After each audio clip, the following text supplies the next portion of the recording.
Good evening, everybody, and thank you for joining us. I'm Moshe Ked, the Deputy Director of the Jewish Virtual Library, and we're pleased to welcome you to our webinar. Today, we'll be unpacking the findings from our recent report, Arab Funding of American Universities, Donors, Recipients, and Impact.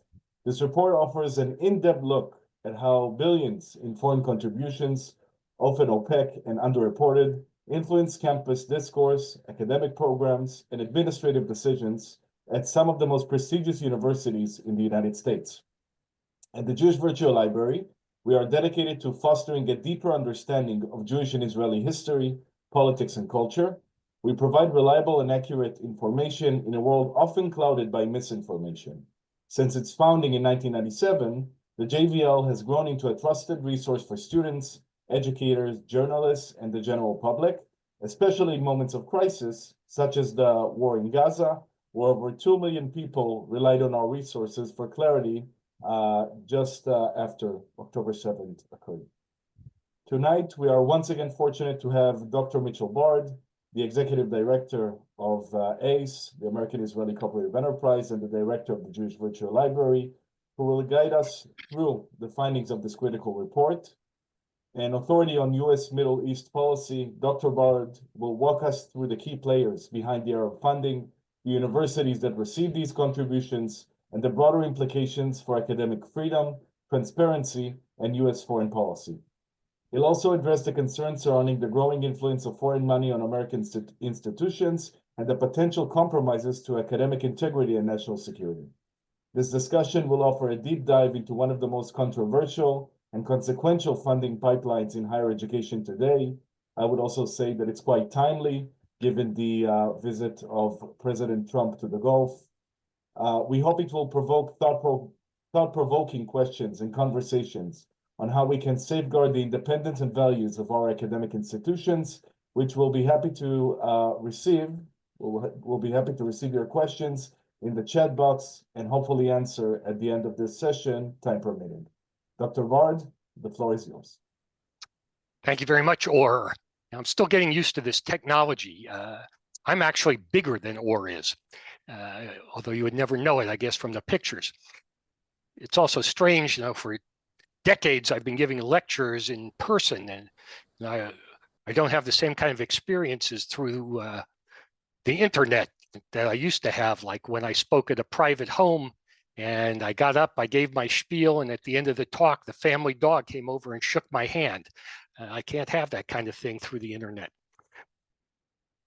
I'm thrilled that you've all decided to join us, and we're going to be talking about the Arab funding of American universities. That's gotten a lot of attention in the last couple of years, especially with people being increasingly concerned about what type of impact that might have in general, and also more specifically in terms of affecting the environment on college campuses toward Jews and Israel. And we'll see if we can unpack some of that.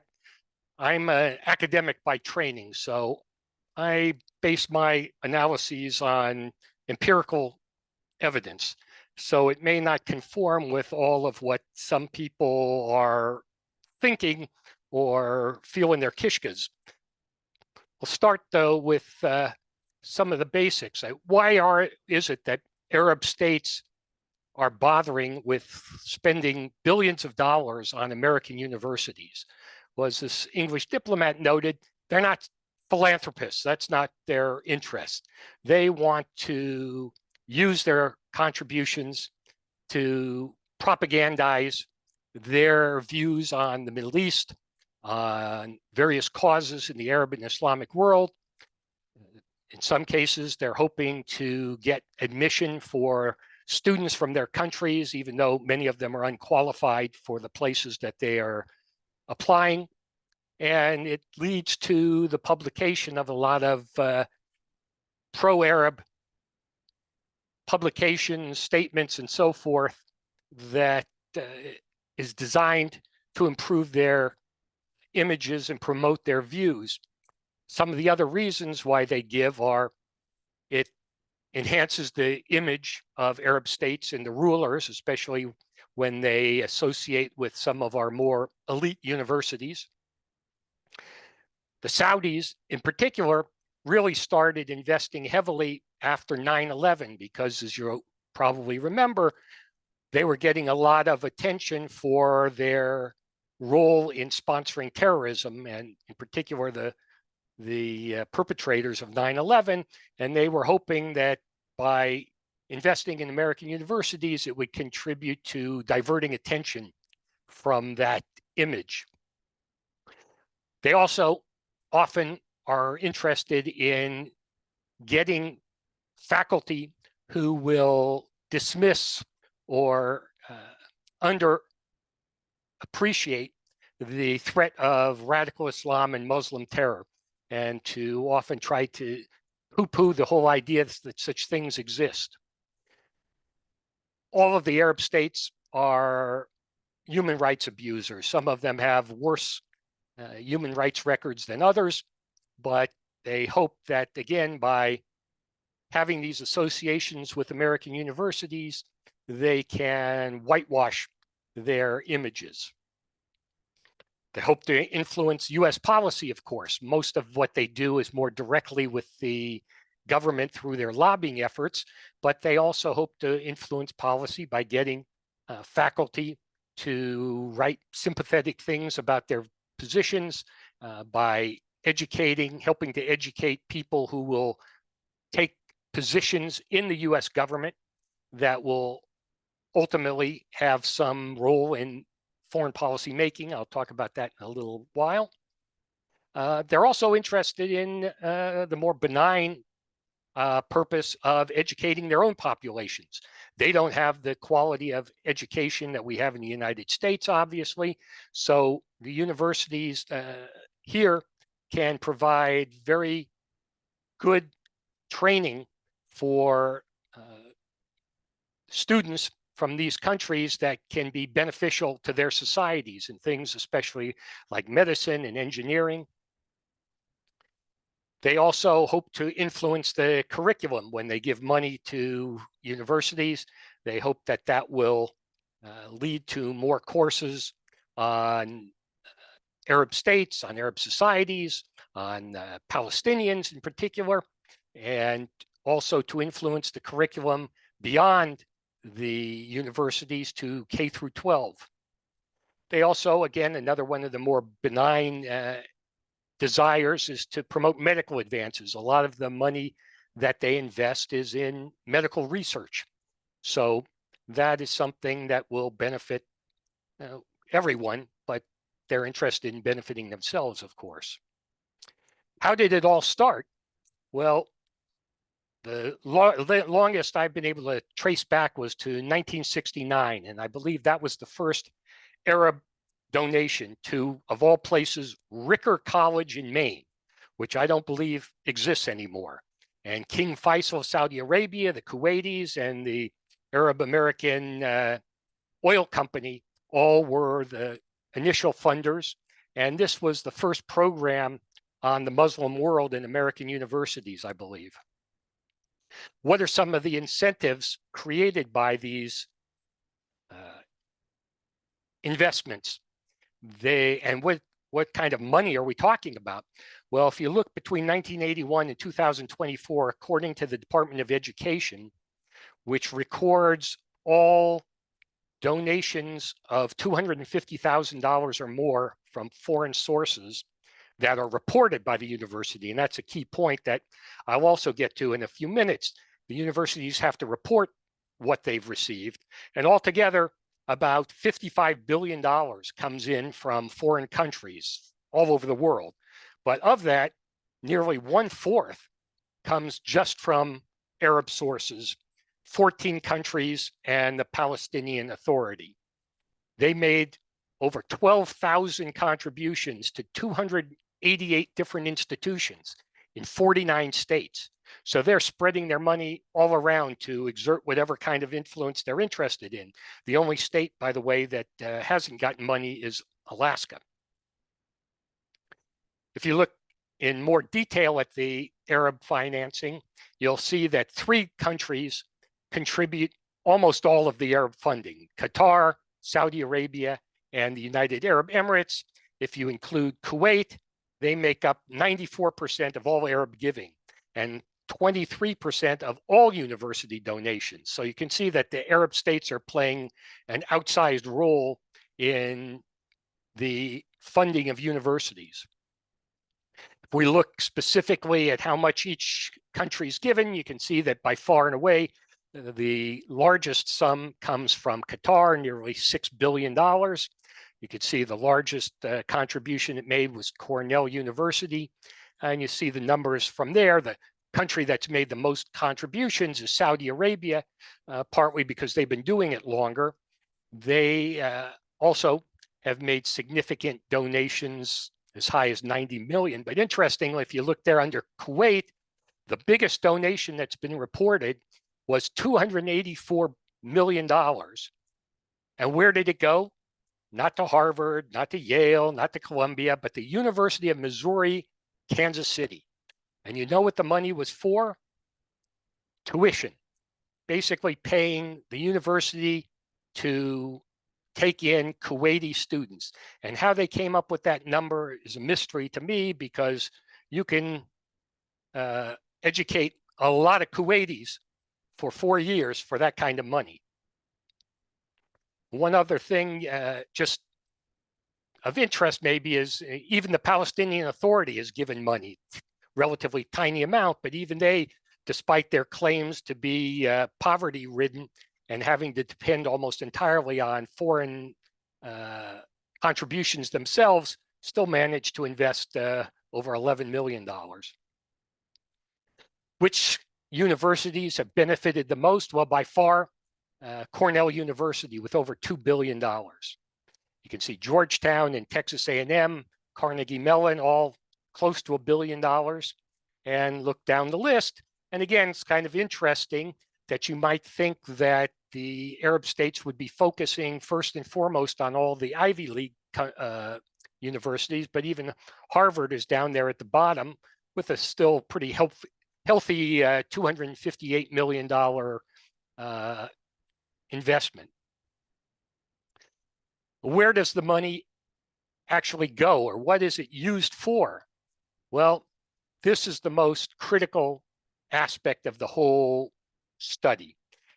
76% of all the contributions, that's nearly 10 billion of the 13 billion that Arab states have invested, do not list any purpose in the Department of Education reports. We have no idea how that money is used. If you look at Qatar, which you saw earlier, is the biggest donor with over $6 billion or nearly $6 billion, only 9% of all of that money is listed with any kind of purpose. Even more absurd, you look at Georgetown, they've received nearly $1 billion and not reported the purpose of a single dollar. The only, you can see about 3,400 grants do list a purpose worth about $3 billion. The other interesting thing is that when a purpose is listed, almost all of them are for some kind of financial aid for students from those countries to attend American universities. Only one grant, or only a few, 3 or 4 grants for one particular purpose, was political. Of all of these thousands of grants and $13 billion, the only grants that were for a political purpose were to create a Palestinian studies chair at Brown University. And that even didn't cost very much. There were 2 donations you can see from the UAE, and then there were 2 Palestinians that came, 2 donations that came from, quote unquote, the state of Palestine. Now, this is something I publicized, and the Department of Education later changed it in the last year when I pointed out that there is no state of Palestine, and the United States doesn't recognize any state of Palestine, so they've changed the nomenclature. And it also, there's no record in most cases of exactly who is donating the money. that sometimes it will tell you it's a institute or part of the government of a particular Arab state, but rarely, if ever, does it tell you a specific individual who was given money. And it was only after I hectored the people at Brown that I was able to discover that the Palestine, quote, State of Palestine donors were a foundation in Nablus run by some people who are supportive of the boycott against Israel. And not surprisingly, the person who got the chair in Palestine studies is a supporter of the boycott of Israel. And that's the kind of, I think, nefarious influence that most people talk about and think about when they talk about their concern with Arab money. The general perception, I think, is that they're giving money, billions of dollars, so that you'll get faculty who are anti-Israel, anti-American, pro-Hamas, somehow promoting something other than an academic perspective. And while there may be many of those getting money, none of that is recorded in the Department of Education. If you look at the biggest donations, you can see, and actually I have to correct one of them, the biggest donation I mentioned earlier from Kuwait to the University of Missouri, Kansas City. All of the other donations, except one from Oman, which didn't go to Qatar, went somewhere else. It was a typo, but the other 13 donations all come from Qatar. And even though those that say none listed, that are almost $100 million a year, those were probably to the medical center also in Qatar. The other Qatar campus that got nearly $1 million, actually much more, as I'll show you in a second, was Texas A&M University. So you could see there's some pretty big donations going to American universities, and it creates a big incentive. If you are aware as a president of a university that you have the potential for getting tens of millions or hundreds of millions of dollars from Arab states, you have an incentive to ensure that your university isn't criticizing those states or promoting views that are anathema to them. This is another way of looking at what I'm referring to here in these last few slides, which is the lack of transparency, that you don't get information on the purpose of the donations. The institutions may be providing it, I doubt it, but if they are, the Department of Education hasn't been reporting it. The Biden administration, or during the Biden administration, the Department of Education seemed to go out of its way to obscure the information that it had about donations. It misreported some of them. It altered some of their earlier information. And in some cases, it erased data, as in the case of Jordan. There were 55 grants from Jordan that disappeared. There were 23 donations in prior reports from the Palestinian Authority that were deleted. And some of them suddenly showed up as donations from England and, of all places, Panama. What about Israel, you might ask? You know, if the Arabs are giving all this money to try to influence the United States, isn't Israel doing the same thing? And shouldn't we be concerned? Well, going back just to 2003, Israel's made over 1,000 donations or sources in Israel. And there's the same problem. Again, it's not Israel's fault. It's the reporting of the DOE and the universities that 90% of the $357 million in donations have no purpose. We don't know what the money went for. We do know that some is misreported.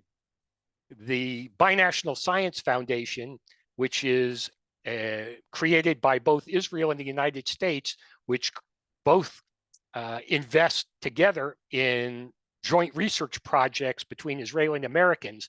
Some of that was listed as donations from Israel, which is incorrect.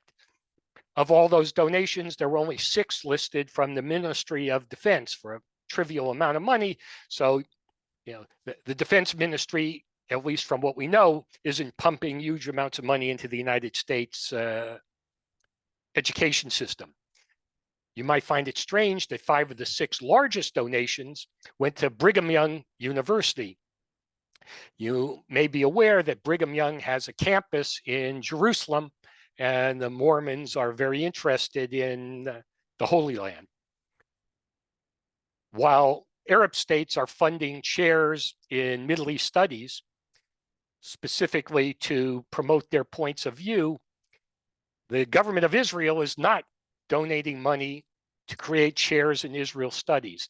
And that's a good thing, because you can't then claim that a professor in Israel studies is some sort of a mouthpiece for the Israeli government. In fact, if you talk to Israeli professors who I brought to the United States to teach as visiting scholars, or you talk to Israeli scholars here, or Jewish studies professors, almost to a person, they will tell you that the last thing they would ever do is shill for the Israeli government, that they are academics, they're intellectuals, they're scholars, they're not going to do any kind of propaganda. On the other hand, if you look and ask some Palestinian and other Arab professors what their purpose is, they are unabashed about saying it's for pushing their own political agendas.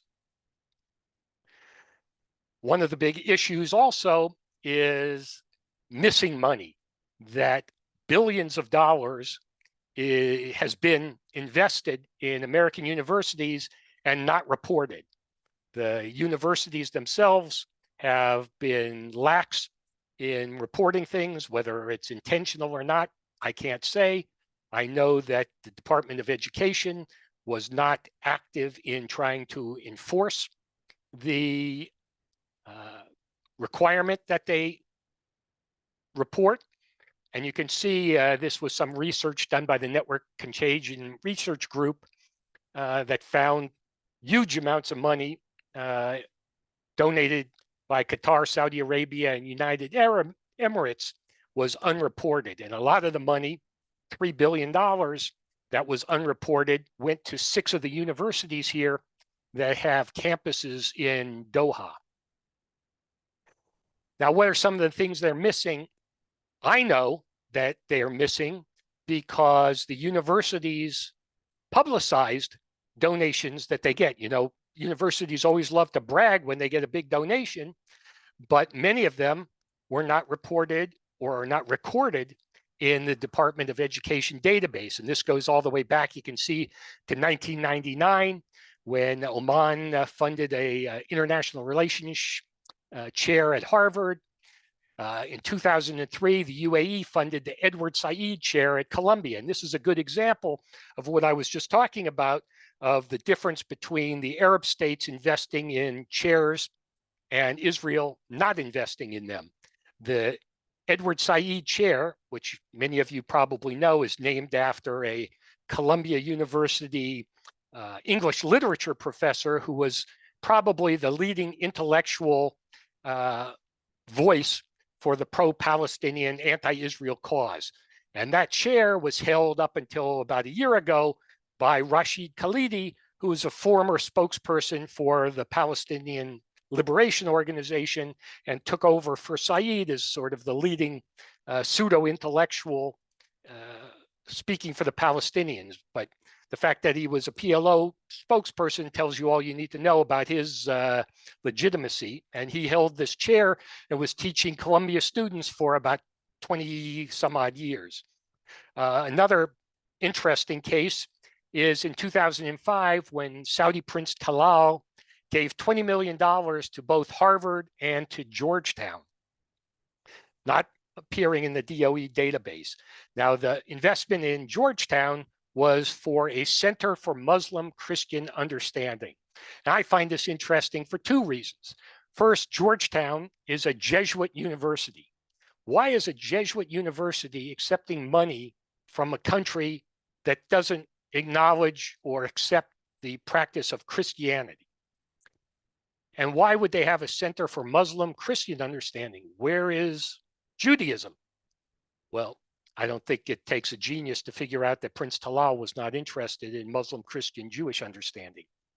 You see, again, a couple of other donations in 2015, another Saudi businessman investing in Yale, another Saudi prince investing in position at Harvard.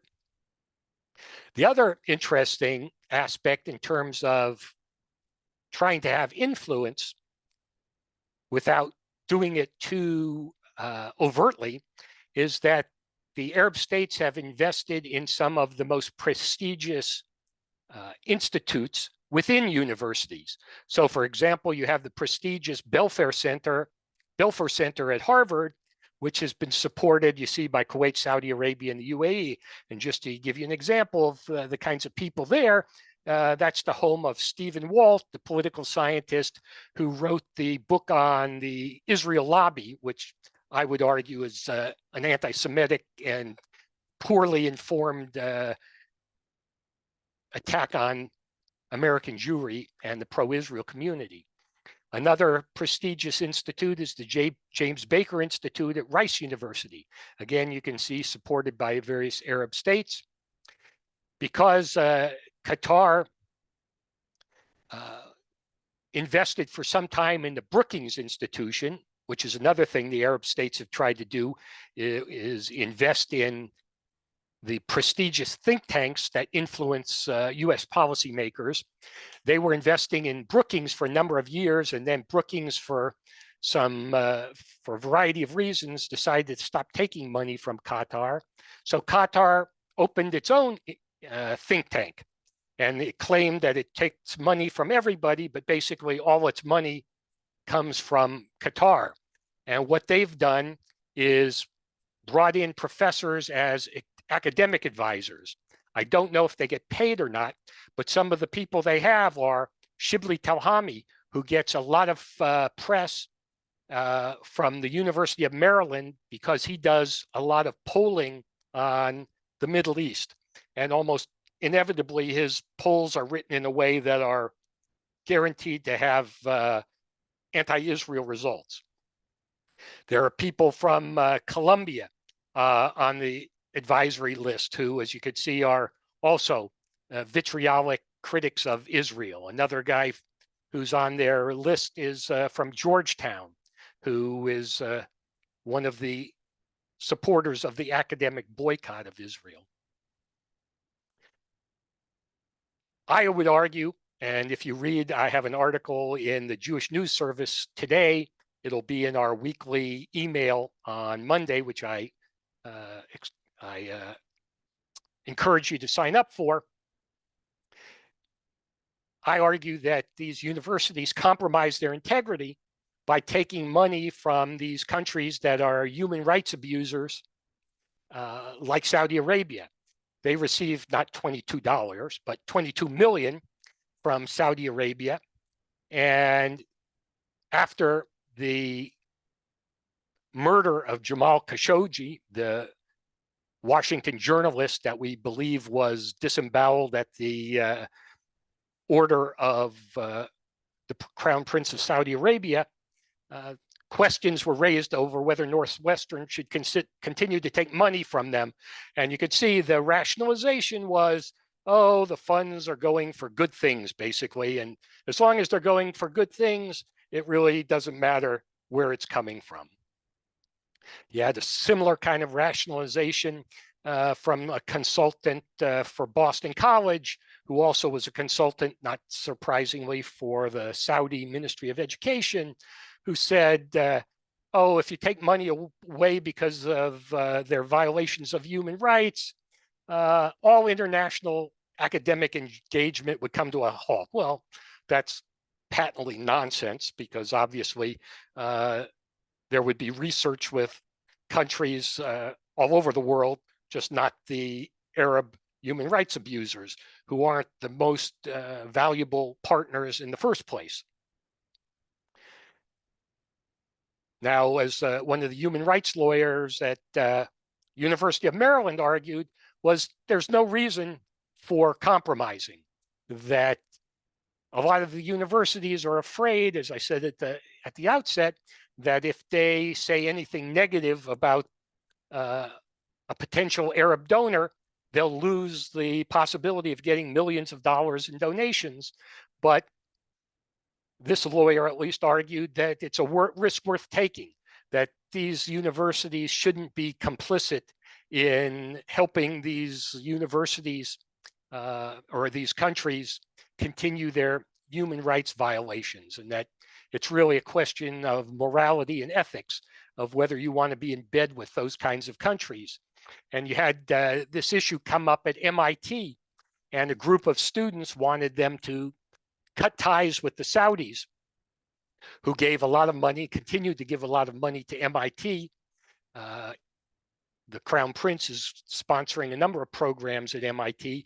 And they said, look, MIT's got $16 billion. We don't need Saudi money.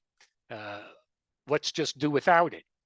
But not every university is Harvard or MIT or Yale that has a multi-billion-dollar endowment. So if MIT does turn down Saudi money, you can be sure that there are other universities who will be more than happy to take it. And you can see from the fact that 280 some odd universities have taken Arab money, there are plenty who are already doing it. Now, there are cases where universities do turn down money. It doesn't happen very often.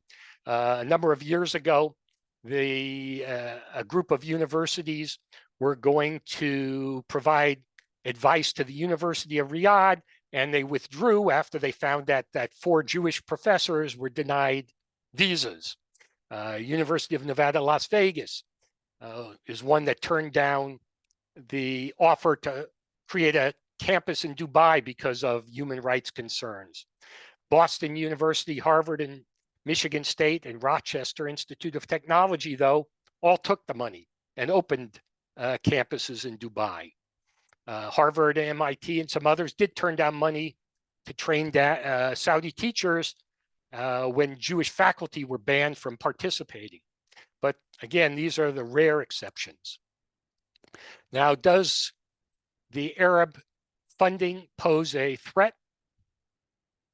Well, when Trump was president the first time, his Department of Education did an analysis of some of the foreign funding and came to the conclusion that they were dangerous because of the way they were trying to use their contributions to protect soft power, steal sensitive proprietary research, and spread propaganda. And they were concerned that universities were not being very careful about how they monitored the way foreign money was being spent and whether, in fact, it was affecting teaching and research. Now, as it turned out, Trump didn't do anything about it in the first term. He's talking more about taking measures in this term. But you've got to worry and think after accepting a $400 million airplane gift from Qatar, is he really going to crack down on Qataris' investments in American universities? And it's particularly dangerous when the donations are anonymous, particularly the ones from China, Saudi Arabia, Qatar, and Russia. Again, why should we care if Arab money is coming to the university? One of the main reasons is because of faculty indoctrinating students with misinformation about the Middle East. And the faculty, unlike students, we worry about student encampments and protesters. They come and go. Look at, just a year later, after all of the most intense protests, most of it has died out or at least died down. Faculty, however, they're like Supreme Court justices. They're almost forever.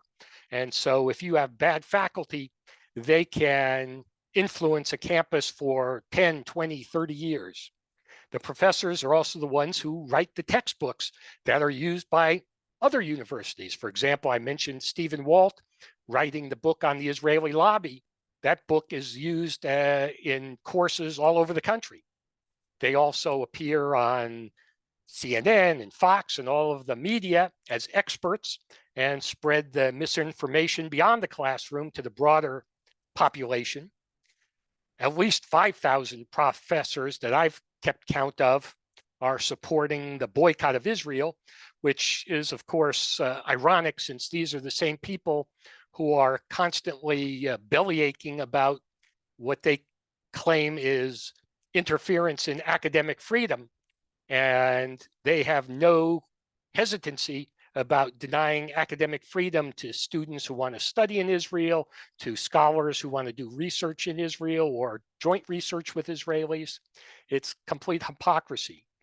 And the other concern that goes beyond the university is that many of these faculty are involved in training teachers at the K through 12 level and writing textbooks for them. The group of Middle East study centers were created by the US government primarily to ensure that Americans were learning foreign languages so they would be able to understand the Middle East and other countries. But many of those Middle East study centers basically became propaganda centers for Middle East countries like Saudi Arabia, which was a major funder for the Middle East Center at Georgetown, for example. Now, how do the university or how do the Arab countries buy influence? Well, let's give you an example. There was an obscure governor of a small state who asked the Saudis for money because he wanted to fund a Middle East studies program at his state university. Saudi Arabia said no. Well, that obscure governor was a guy named Bill Clinton, and he became the nominee for president.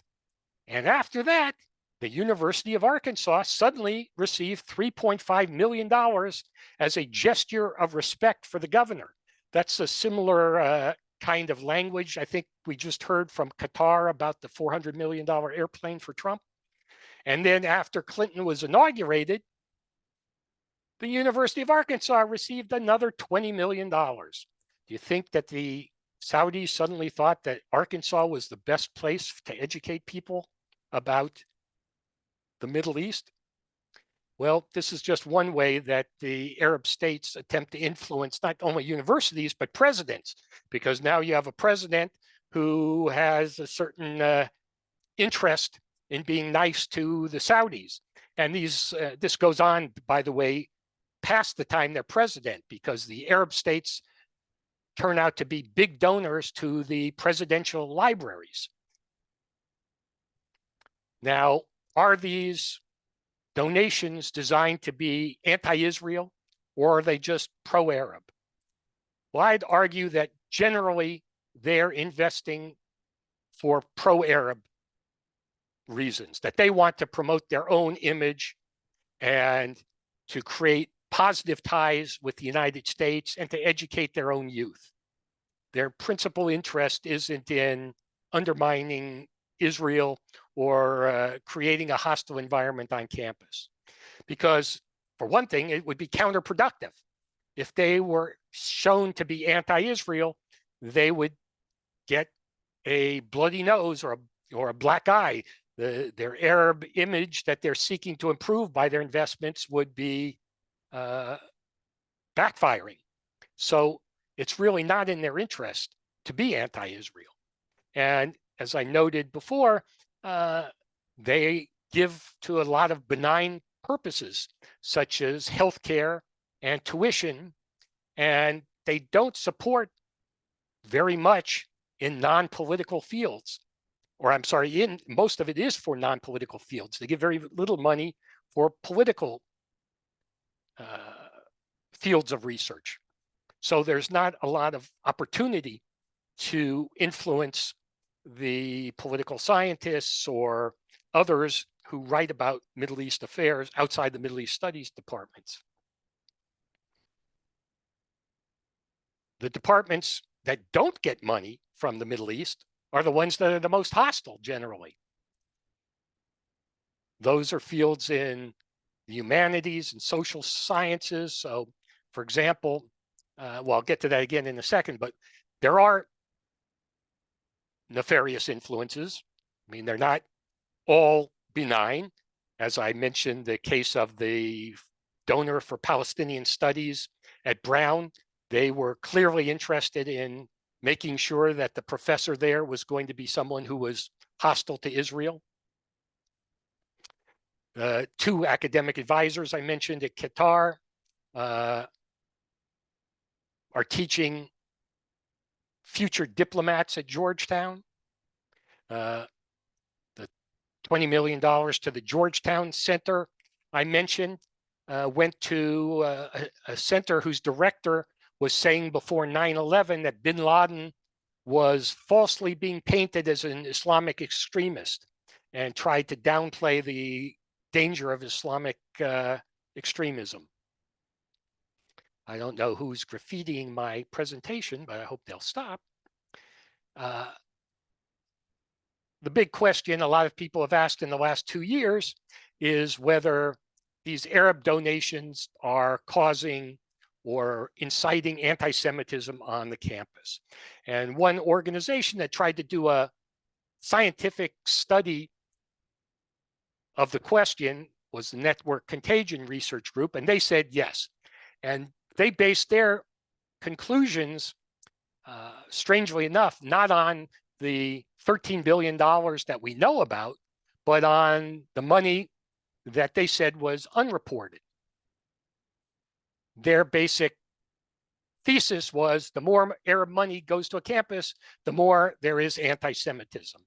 And they're not necessarily related. It could be that a lot of money is going to a lot of Arab money is going to a university, and there could be a lot of anti-Semitism, but they may not be causal. The relationship may not be causal. And that is pretty much what they ended up finding. Since the money they're talking about was unreported, they have no way of knowing how it was spent. How do they know that it's being spent to incite anti-Semitism if they don't have any idea what the money's for? And in the end, their conclusion was completely unequivocal and undermined their main conclusion, where they said maybe it's dedicated to controversial purposes. It may create an intolerant environment. It might support faculty who are anti-Semitic. It might support anti-extremist groups. That's not very good academic research, and certainly doesn't prove the case that it's causing anti-Semitism. And just to give you one example, Qatar, again, Qatar is the biggest donor, the one that's getting the most attention. The biggest donations that it's made, you saw several $100 million contributions, were for a medical center in Doha. So do billions of dollars of money going to a medical center in Doha cause anti-Semitism in Ithaca, New York? I don't think so. Again, another example, the Saudis' biggest donation is to the University of Idaho for tuition. So if they're intent on promoting anti-Semitism, these countries have a peculiar way of approaching it. Another example, the United Arab Emirates, their biggest donations are to the MD Anderson Cancer Center in Texas. And sort of another sort of counterfactual example, ground zero for anti-Israel activity since at least the 1960s and into the 1980s when I was a grad student there has been University of California at Berkeley. They've only gotten $66 million from the Arab states. And most of that has been long after they first became ground zero. So clearly they are not becoming, or they have not become anti-Semitic because of Arab funding. But what is causing anti-Semitism on the campus? Well, you know, a lot of people are talking and writing about it, but here's a few reasons. Well, one is Middle East studies is a problem. Most Middle East studies departments don't even recognize that Israel is a country in the Middle East. It's not included. You'll have Palestine, which doesn't exist, taught in Middle East studies departments, but not anything about the state of Israel.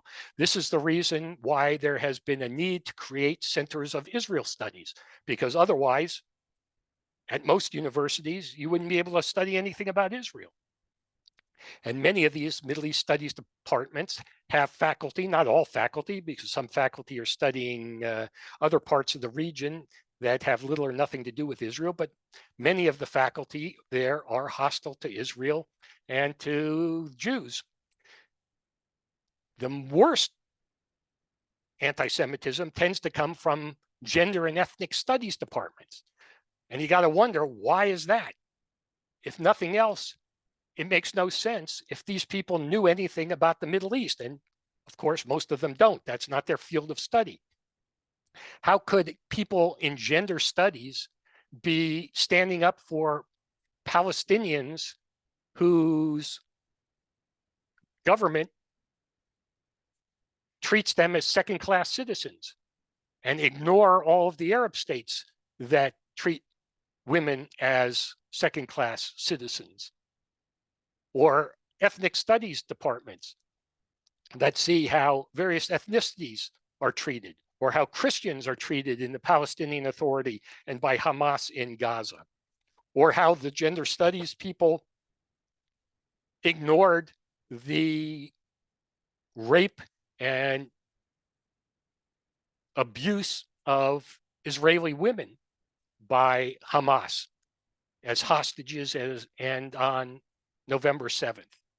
Where were they? They only are in, their only concern is with Palestinian women whose abuse by Palestinians they don't care about, as in the case of the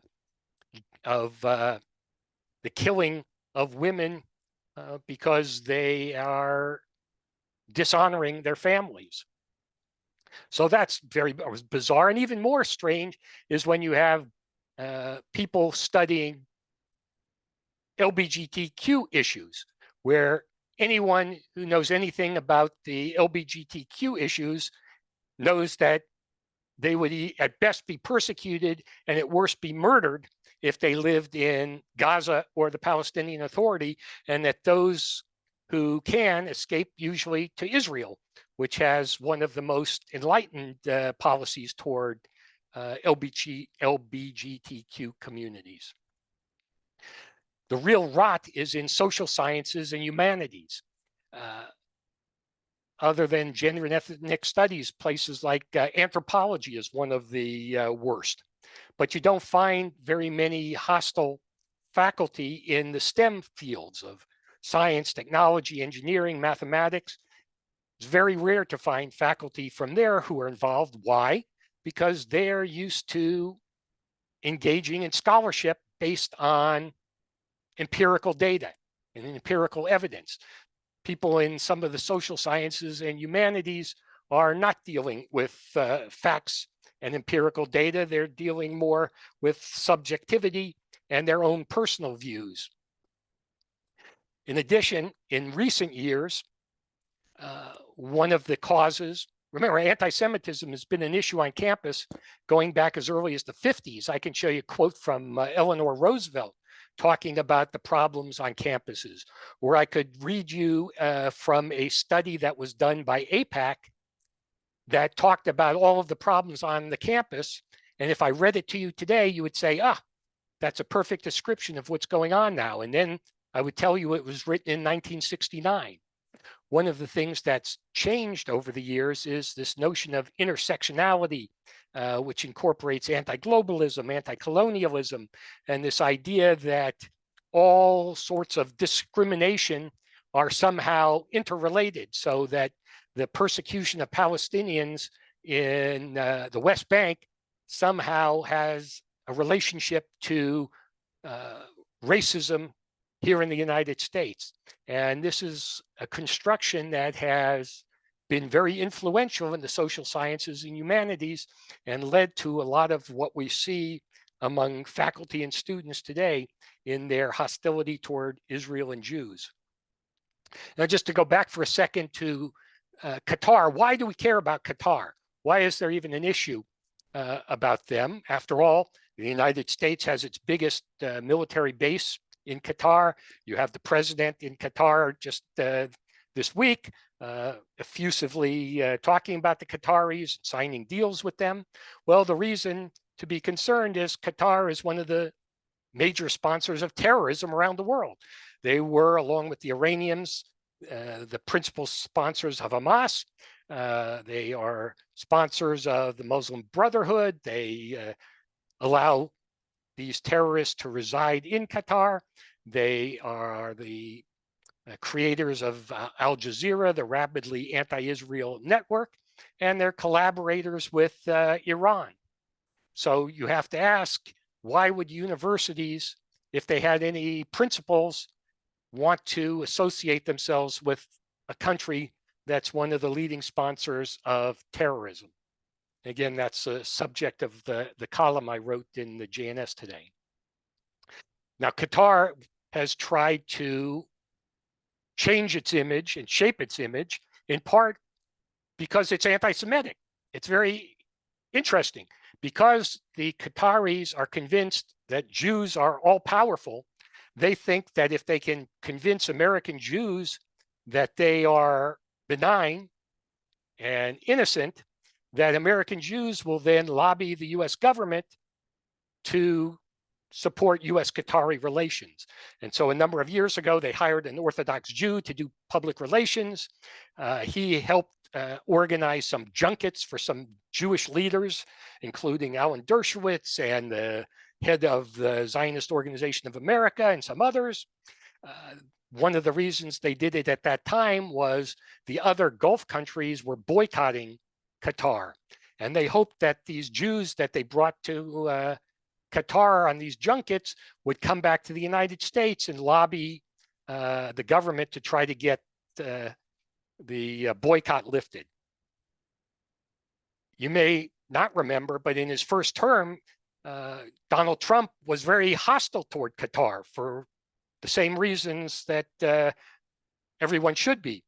And he changed his position, as we see today, 180 degrees. Another reason that people are looking more favorably at Qatar, obviously, is their role in helping to mediate the hostage crisis with Hamas. And they've also been involved in other hostage negotiations besides what's happened in Israel.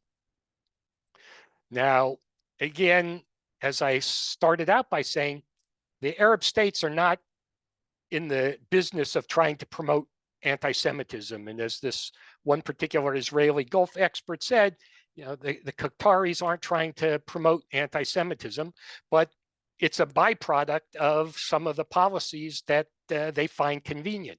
And the fact that Americans are sympathetic with the pro-Palestinian struggle is also in line with Qatari beliefs, but they don't have to go out of their way to push it because it's already happening on American campuses. Trying to evaluate the impact of the Arabs on universities is a kind of chicken and egg situation. Does Arab funding influence faculty, or are funds going to faculty whose views are already compatible with the donor? So again, to go back to that example I gave earlier of the professor at Georgetown who argued that bin Laden was not a threat, it was some invention of American intelligence. He was hostile toward Israel, and he was an apologist for radical Islam before he got any money from the Arab states. Some of the others, you just don't know if they first became fans of the Arab states and hostile after they got money. You just can't tell in most cases.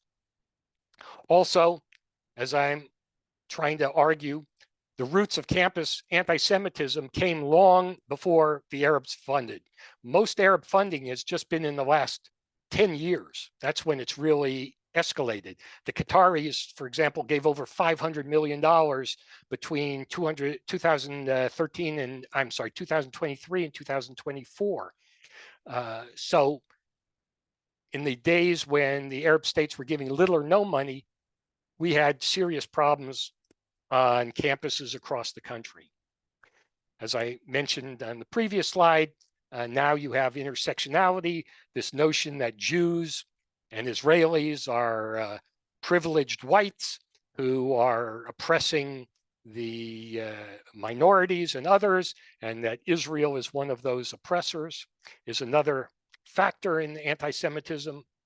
And then, as I mentioned also, you have the paradox of these different departments that are supporting Palestinians when they ignore the welfare of Palestinians if you can't find some reason to blame Israel. You don't see any protests. You don't see any statements about how Palestinians are treated, for example, in Lebanon, where they're confined to a limited number of professions, or where they were kept in refugee camps, or you don't hear about the 300,000 Palestinians that were expelled from Kuwait that no one remembers or said boo about at the time. So what's the bottom line? The lack of transparency is what is making us uneasy and skeptical and concerned.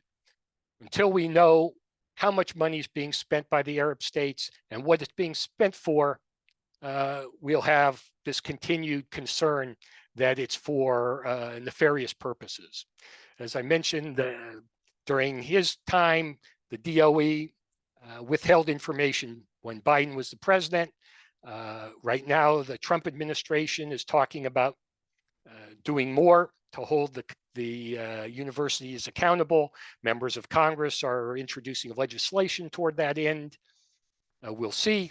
The ability to actually exercise oversight and enforcement is being made more difficult by the fact that DOJ is firing large numbers of staff in the DOE. Again, need greater oversight. We can't really understand the problem without understanding the purpose of the funds. And if you really want to demonstrate that there is some bias created by this funding, we need to know what's going on with curricula, what sort of programs are being funded, and how is teaching being affected. And we don't have enough. We have lots of anecdotal information, but we don't have a lot of empirical data to give what I would consider a more informed view of it. And one other interesting thing that's largely ignored is the large number of students from Arab countries and whether they are contributing to the toxic campus climate. The most Arab students come from Saudi Arabia. There's, I think, around 18,000 now.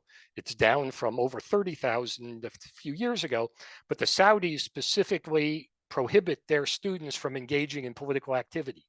I don't know if they enforce that. I don't know if Arab students from other countries are a problem. We have an idea that some may be from the arrests recently.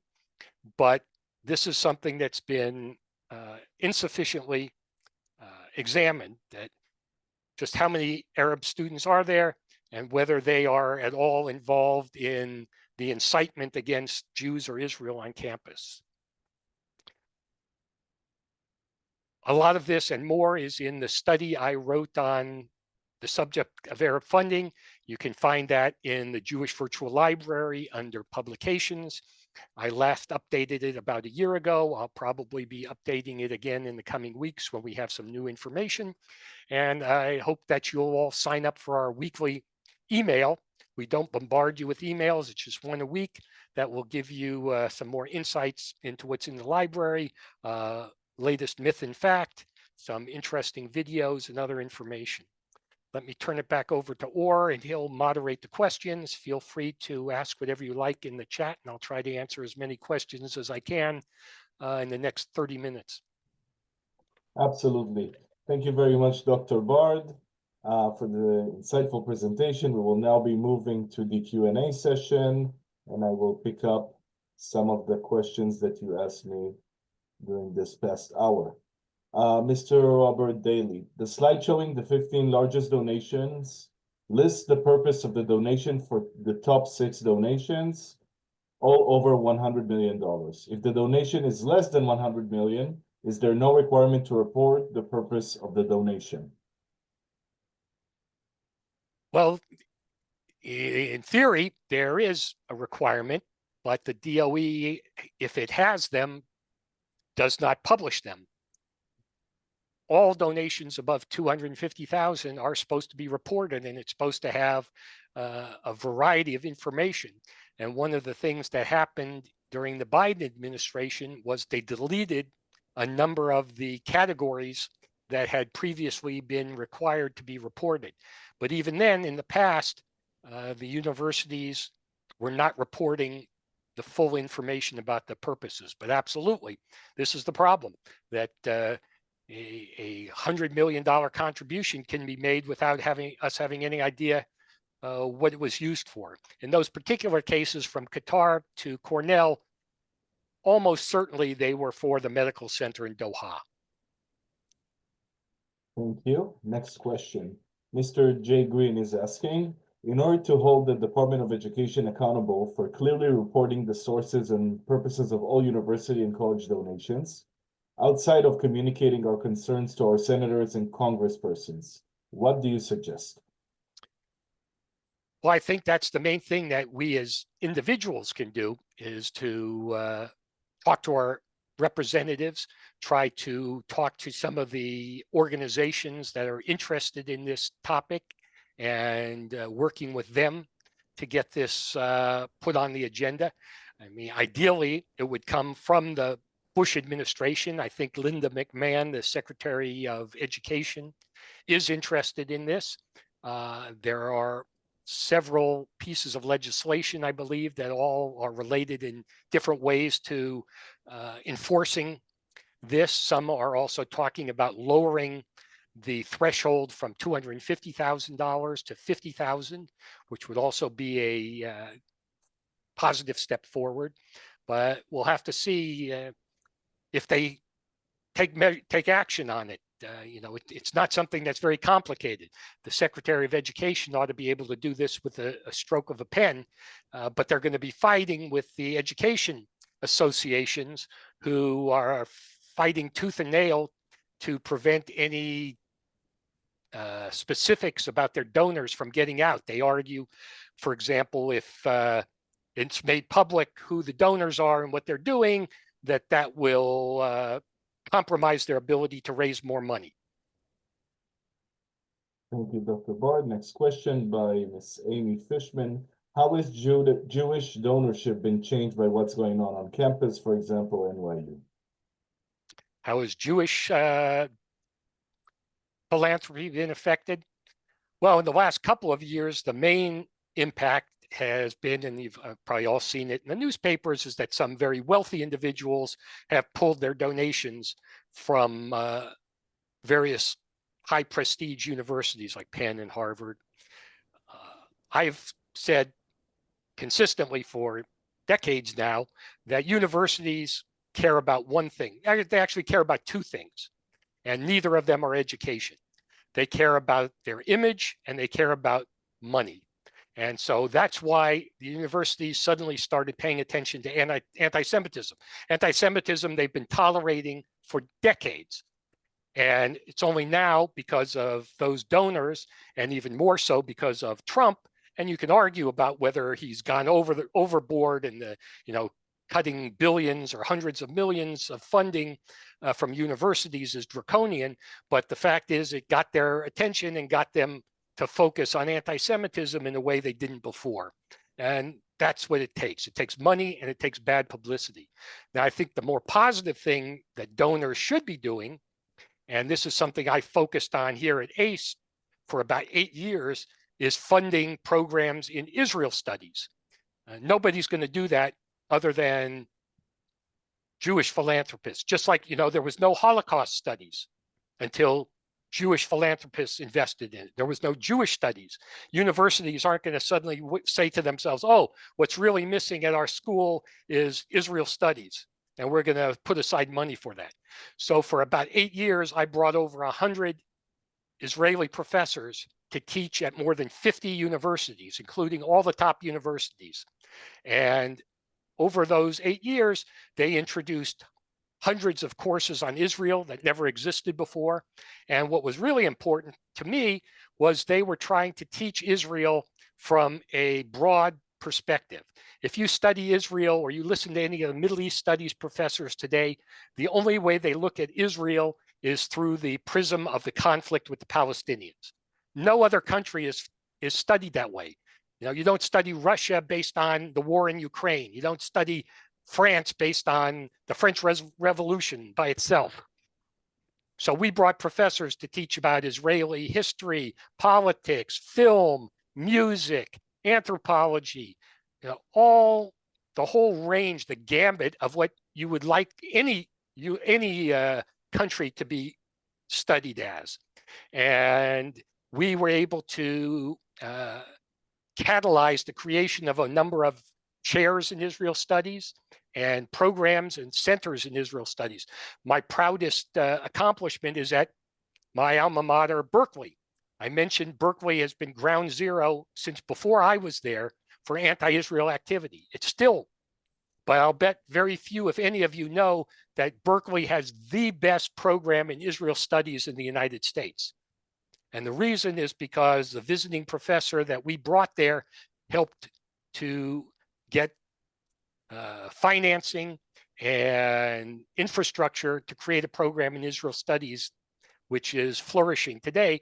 But it's not popular to talk about the good things going on there because we'd rather focus on all the negative. But this is the kind of thing that I think has a bigger impact by focusing more on the positive things we can do than trying to fight anti-Semitism, which, while we want the universities to do more, we're not going to eradicate it.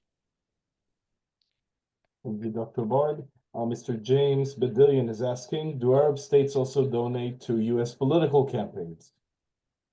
I'm sorry, what was the question was, do Arab states also donate to U.S. political Arab states? No, it's illegal for Arab states to contribute to political campaigns, at least directly. But what they do is they buy influence through lobbying. The Arab states spend billions of dollars over the years on high-powered lobbyists, and that's the way they influence politicians. But they also have an open door. You know, for years when Prince Bandar, for example, was the ambassador to Saudi Arabia, he could just walk into the White House, basically. He was playing squash or tennis with Colin Powell. You know, certain Arab states have this unique relationship. You know, you'll see it now with the Qataris, what they can do. I recommend you read my book, The Arab Lobby, which went into great detail about not only how the Arab states lobby the government, but how the internal supporters of the Arab states within the State Department, the CIA, and the Pentagon influence U.S. policy.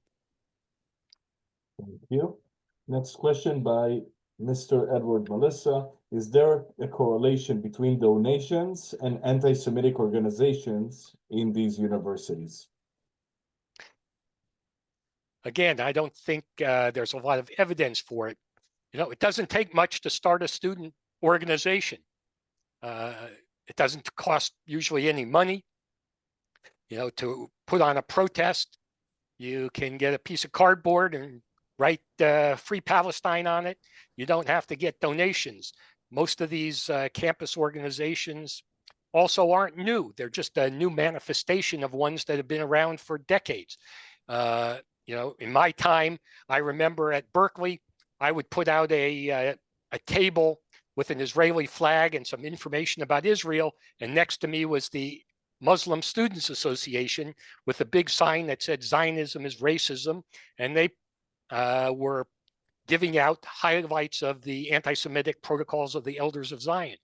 For a number of years, there was an organization called the Palestine Solidarity Movement, which would have annual conferences at UCLA, at Berkeley, at Duke, at Michigan. They disappeared. A lot of these groups come and they go.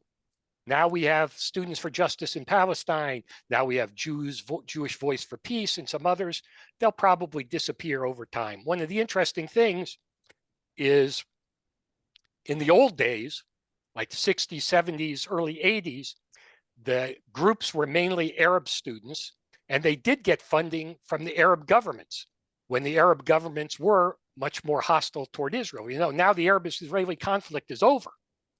The only hostile countries are Iran and to some extent Iraq, and it's mostly terrorist groups.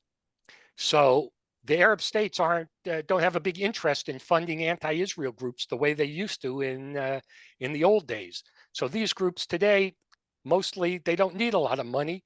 If they are getting money, it may be from some Muslim organizations, but not from the Arab states. And they have a totally different reference point. And there, even in the old days, there were Jewish groups that were also anti-Israel, just like Jewish Voice for Peace is today. We've always had those kinds of organizations and also faculty who have been hostile and undermined the effort to strengthen U.S.-Israel relations and to make sure that the study of Israel is academic rather than propagandistic. Thank you, Dr. Bard. I got a couple questions here, pretty much different formulations of the same question. Could Trump cutting federal funding inadvertently make universities even more receptive and dependent on Arab state donations, unless the federal cuts are paired with increased regulation of foreign state donations? It's a good question. So far, he's not cutting money from all the universities. He's being pretty selective about it. And I guess theoretically, Arab states could step in. They could see it as an opportunity.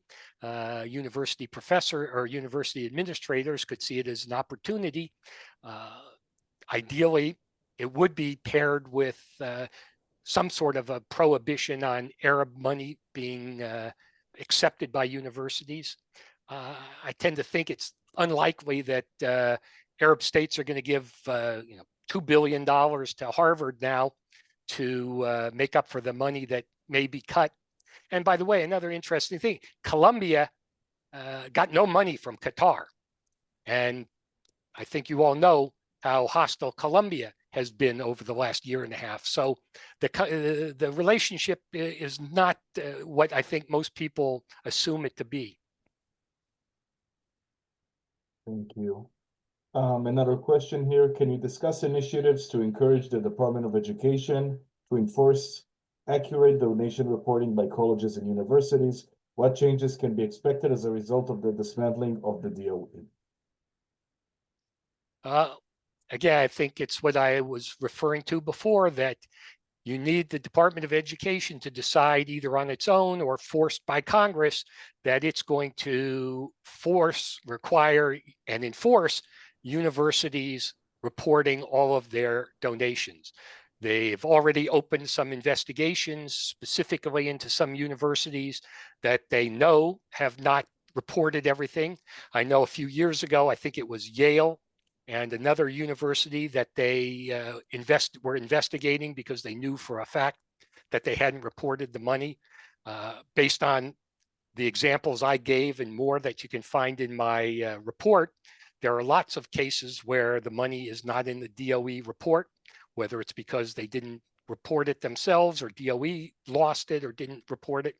I don't know, but you need the administration and the Congress together to put the screws to the universities just to make sure they obey the law. I'm not talking about them doing anything extraordinary, just obey the law as it's written.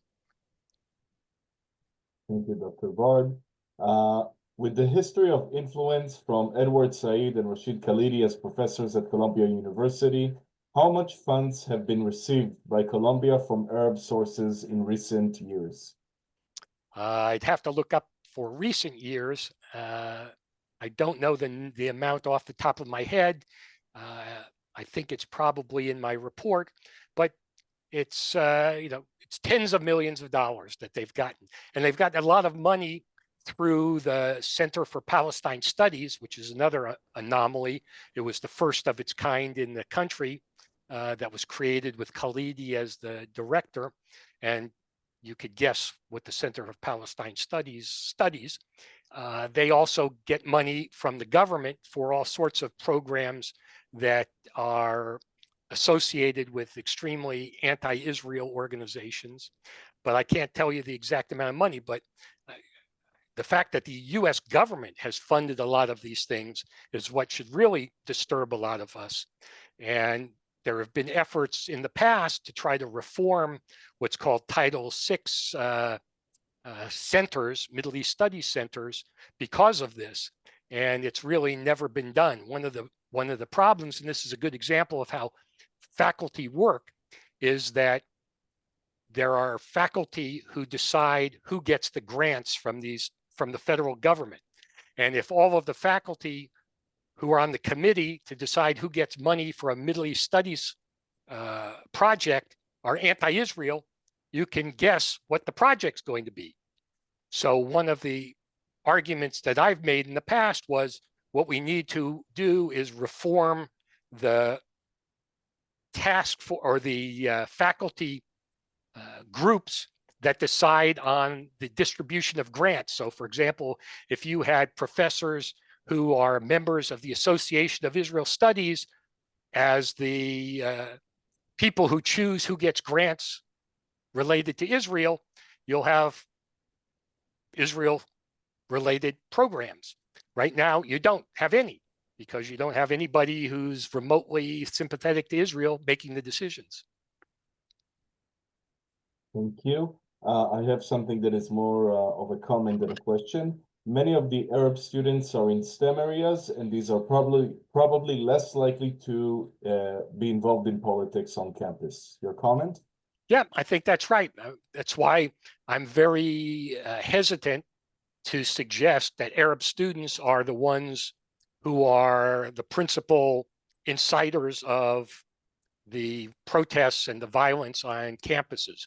We know there are some, no question about that, but a lot of it are, non-Arab students who are, educated in intersectionality.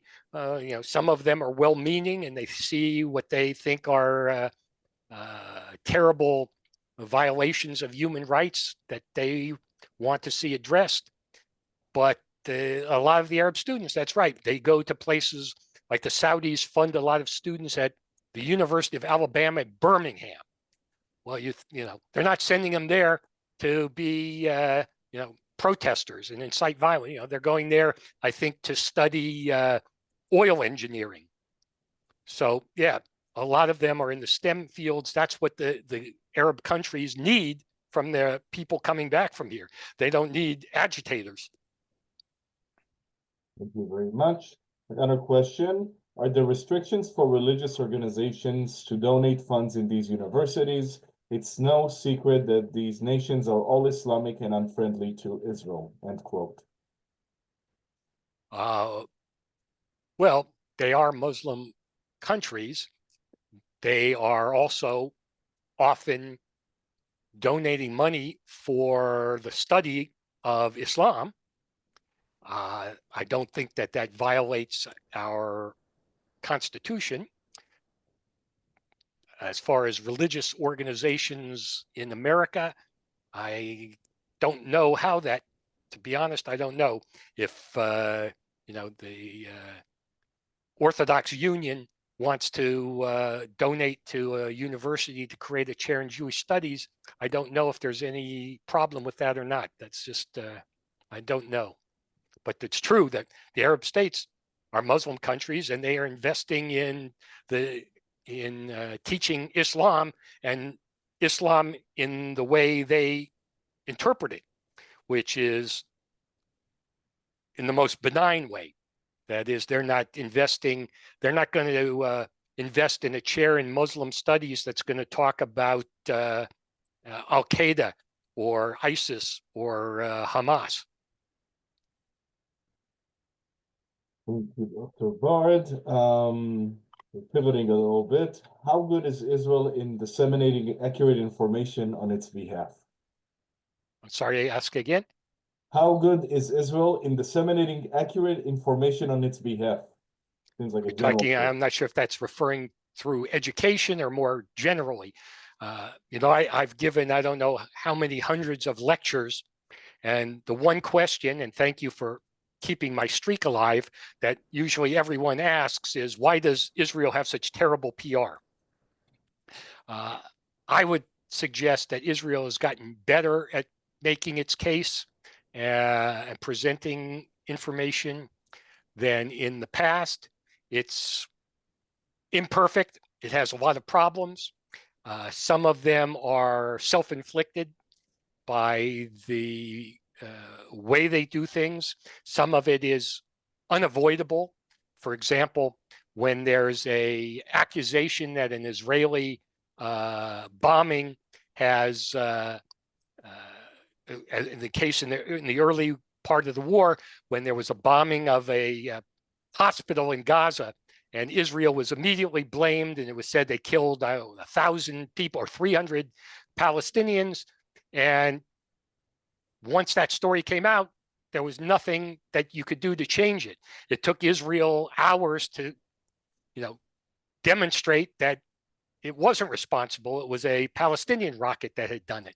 So there are certain built-in restrictions on how Israel is able to present its case that the other side doesn't. The other side doesn't care if it lies. The whole issue of casualties in the war, where the Hamas health ministry makes up the numbers, which we know are inaccurate, and every media organization in the world knows 100% they're inaccurate, and they keep putting them out. And at most, they'll have some sort of weak caveat that, it doesn't distinguish between civilians and non-civilians, but all they talk about are civilians. And it makes it sound like the Israeli army is the most incompetent army in the history of the universe because they haven't killed a single terrorist. All they managed to kill, apparently, are civilians. Yes, indeed, an unfortunate reality. I believe that that exhausts our Q&A session. I believe that there are no more questions. Well, first of all, thank you, Dr. Bard, for this insightful and deeply informative presentation. And thank you all for attending today's webinar and for your thoughtful participation. As we have seen, the issue of Arab funding to American universities raises critical questions about transparency, influence, and potential impacts on academic freedom. Today's data begins a much larger conversation about how foreign money affects our education system and the broader political and social implications. Moving forward, it's essential that we continue to push for greater transparency in the reporting of foreign donations and that universities uphold their commitment to academic integrity. The recommendations outlined in our report, which, by the way, I would like to draw your attention that I linked to the actual report in the chat box, including clearer guidelines for foreign funding and more robust enforcement of reporting requirements, are vital steps in addressing these concerns. We encourage everybody here today to take this information and continue the conversation within your networks, as the implications of this issue reach far beyond the university campus. The Jewish Virtual Library will continue to provide in-depth analyses and of these critical topics, so please be sure to visit JVL for updates. We would very much appreciate your contributions to our efforts. I don't know how vital Arab contributions to universities are, but contributions for good conscious people for the work that we do is quite vital. I linked to the donation page as well as to our social media pages for your review. Yes, I have a question if I can send the report. We'll be more than happy to do that. We will sending an email with the recording of this presentation along with the report itself following the conclusion of this presentation. So yeah, with also, that, excuse me for interrupting. If you know anyone who missed this talk, or you think it was valuable and would like your friends to know about it, it will be posted in the YouTube channel for Jewish Virtual Library, which or we'll also send you the link to, and you can look forward to seeing future webinars. We're going to try to do 1 or 2 a month, and I think you'll find the next ones also equally interesting and valuable. And please tell your friends about them and give us your feedback as well. Thank you all for coming. Yes, thank you all. Thank you once again for your participation. We look forward to continuing this important dialogue with you in the future. In the meantime, have a nice evening.